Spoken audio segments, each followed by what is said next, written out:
Больше половины горожан не услышали сегодня тревожного рева сирены. В Березниках прошла проверка систем оповещения при чрезвычайных ситуациях. Звуковые установки с уровнем громкости 120 дБ, которые должны были включиться ровно в 11:30, сработали лишь в отдельных районах города. К каким выводам пришли власти? Репортаж Веры Михеевой. Внимание всем! Проводится проверка системы централизованного оповещения. Железнодорожный вокзал, станция Березники. Вот где руководители были точно уверены. Здесь электросирена сработает на 100%. Поэтому буквально за 5 минут до начала учебной тревоги, чтобы не перепугать безмятежных граждан, по громкой связи дежурный предупреждает: не пугайтесь, с минуты на минуту весь город будет сдавать экзамен на готовность к ЧС.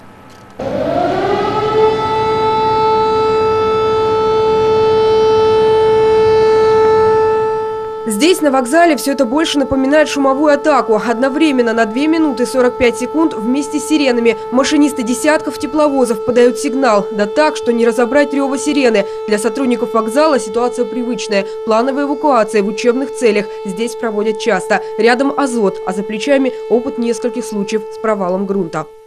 Ребяточки мои хорошие, сейчас скоро прозвенит сирена. Она будет очень шумная, громкая, вам будет, может быть, неприятно вашим ушам, но никто не должен волноваться, хорошо? Что касается районов города, здесь гул звуковых установок слышно с трудом. Вот воспитатель рассказывает детям о пользе гражданских учений, не замечая, что над городом уже завывают сирены. Районы Универсама 2, околицы, МЖК и Набережной системы оповещения не услышали вовсе.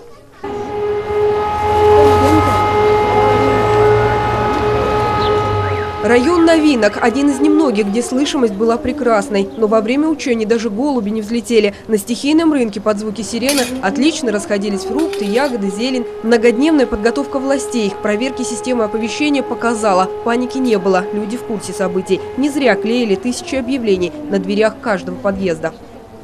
Ну, жуткий, но мне не страшно. Я в армии служила. Я слыхала эти звуки. Мне не страшно.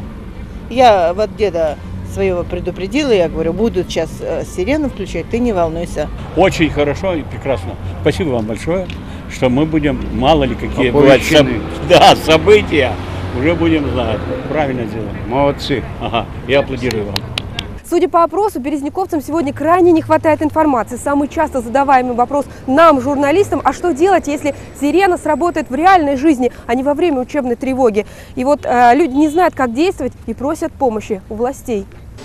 А городские власти, между тем, уже спустя 3 минуты после окончания проверки оценили учебную тревогу на слабую троечку. Из 21 сирены, которые установлены на крышах города, сработали только 9.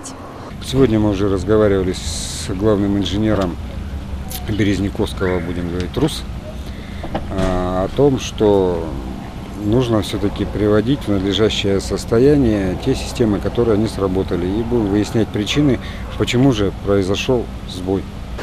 После проверки специалисты города возьмут на контроль вопрос о том, чтобы создать в городе сеть оповещения, которую по команде главы при чрезвычайных ситуациях можно было бы запускать не из Перми, как это было сегодня, а из офиса единой диспетчерской службы.